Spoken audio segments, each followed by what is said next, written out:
Je m'appelle Jean-Antoine, mon nom de travail c'est Jarre, j'ai 45 ans, je suis né à Ajaccio. J'ai vécu les plus jeunes années à Puebo, un petit peu en Guyane, en Corse. J'ai été baladé, on va dire, de la Calédonie à la Corse. J'ai toujours dessiné depuis petit. On va dire que l'arrivée de Goldorak, ça m'a déclenché cette envie de dessiner. Le système scolaire traditionnel ne correspondait vraiment pas du tout à ma nature. Ça a été très chaotique, donc de 5e, 3 secondes. J'ai été placé quasiment dans une école d'art. Je n'ai pu faire que ma première année. La deuxième, je l'ai passée à l'armée, où j'ai eu encore une fois des problèmes de relation avec l'autorité. Donc ça n'a fait que me conforter dans l'idée qu'il fallait que je parte. Et pour moi, le retour en Calédonie, c'était une évidence. Je me suis quand même fixé un but, c'était dessiner et en vivre.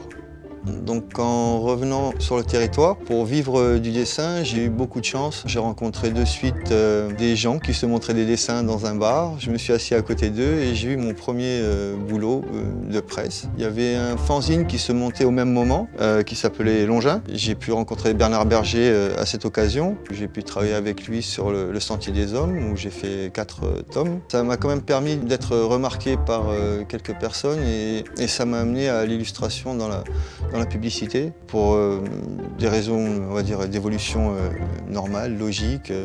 J'ai décidé de monter une boîte, un studio graphique avec tous les gens qui étaient aptes à dessiner et qui étaient poussés par la même passion. Alors comme toutes les jeunes entreprises, les débuts sont pas faciles. On a eu des petits plans qui nous ont fait connaître, ça a décoincé les choses, on a pu en vivre et donc du coup mettre en place des projets plus personnels, plus intéressants pour nous, notamment d'après vous, le Petit Cagou. Suite à ça, ça a ouvert plein de portes, on a pu vraiment se diversifier après à avoir une marque de fabrique pour tout ce qui était au niveau de la publicité par exemple, la 3D, des effets spéciaux, des choses qui n'étaient pas encore présentes mais qui explosent actuellement. Si j'ai un conseil à donner aux gens qui veulent vivre de leur art ou d'autres choses, en tout cas ça passe par la ténacité, il faut s'accrocher, il ne faut pas lâcher l'affaire et ça finit toujours par payer un moment. Comme je le dis souvent, tout ce qui a été fabriqué par la main de l'homme a été dessiné avant.